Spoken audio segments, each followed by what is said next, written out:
Après, je suis contre et je peux dire en 3 mots pourquoi. Le premier point, c'est que ça ne me paraît pas être très sain de faire naître des enfants sans père. Ça me paraît pas non plus très intelligent de se mettre dans une situation dans laquelle la pénurie de gamètes va entraîner à sa marchandisation.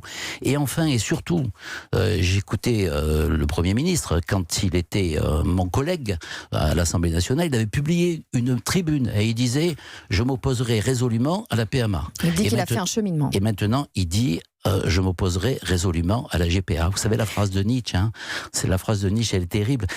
C'est pas terrible que tu m'aies menti, c'est que désormais je ne pourrai plus te croire.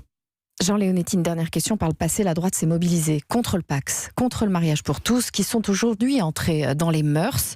Est-ce que se mobiliser contre la PMA pour toutes n'est pas commencer un nouveau combat d'arrière-garde ? Le combat d'arrière-garde, c'est que vous avez une pente glissante ou un effet domino. Chaque étape prépare l'étape suivante. Expliquez-moi pourquoi on ne fera pas des mères porteuses après. Au nom de quoi ? Vous aurez donné la possibilité, et le désir d'enfant est tout à fait légitime chez les hommes et chez les femmes. 2 femmes auront le droit d'avoir un enfant. Elles auront le droit d'aimer un enfant. Et puis 2 hommes n'auraient pas le droit d'aimer un enfant. Et au nom de la non-discrimination, vous aurez les mères porteuses avec tout ce que ça comporte comme marchandisation du corps de la femme et commande d'un enfant comme un objet. Et donc, je vous dis mes convictions.